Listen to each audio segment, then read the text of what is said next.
Bonjour à toutes et à tous, c'est Axolax, et bienvenue dans cette nouvelle vidéo. Je préfère vous prévenir tout de suite, j'ai eu une modif sur mon appareil dentaire, ce qui fait que je zozote et que j'ai quelques difficultés sur certaines syllabes.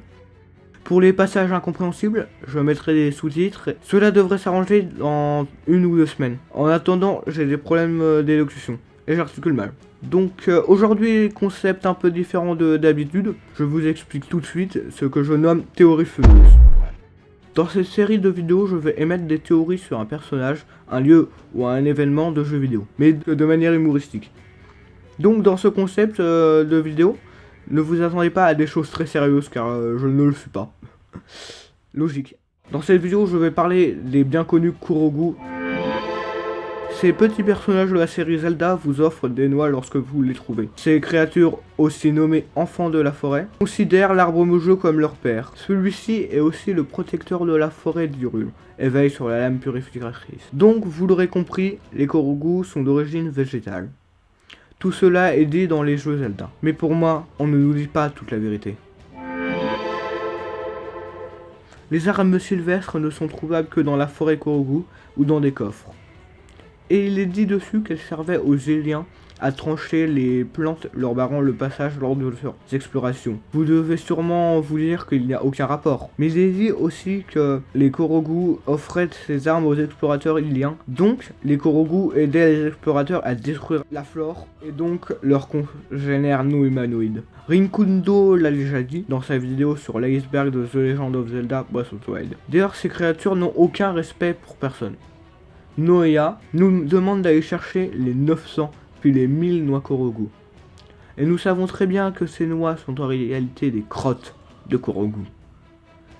Et pour nous récompenser de cette fait faire dessus par toutes les Kurogu du monde, que nous donne Noea? Une crotte géante. Cela prouve que ces personnages n'ont aucun respect pour nous, Iliens, et seraient prêts à nous massacrer si elles le voulaient. Mais moi, le grand Axolax, ce sera que au montage? Non.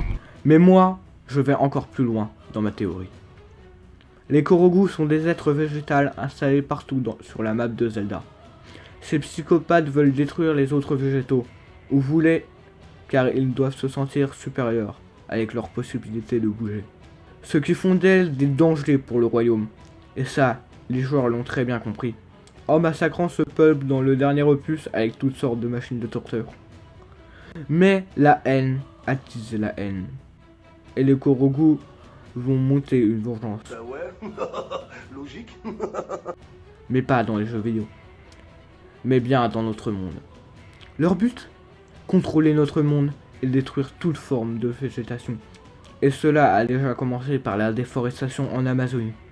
Car oui, les Kurogu ont déjà un accès à notre monde. La preuve, l'une de leurs particularités est que seuls les élus de la légende peuvent les voir.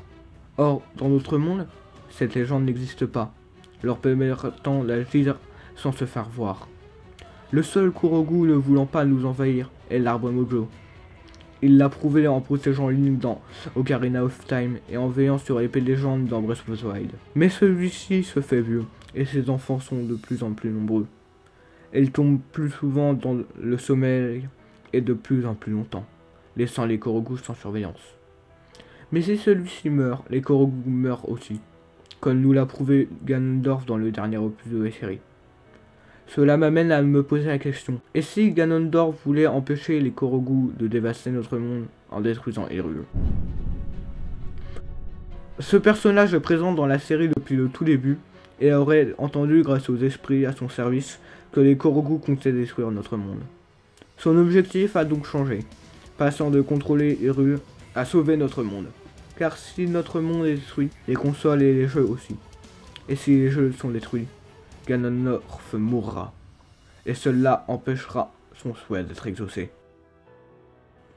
Ainsi, en le laissant faire, nous sauverons notre monde.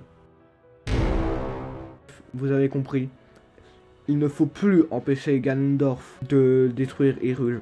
Il faut l'aider même. Sinon, les Kurogu nous détruiront. Et nous mourrons tous. J'espère que cette vidéo vous a plu. Cela change de mes vidéos habituelles. S'il y a des sujets que vous aimeriez voir en théorie fumeuse, Mettez-le en commentaire et peut-être que je le ferai. Il faut juste que ce soit dans Pokémon, Zelda, Mario ou Minecraft, même si pour Minecraft, j'ai un peu la flemme. C'était Axolax, c'est... Ciao.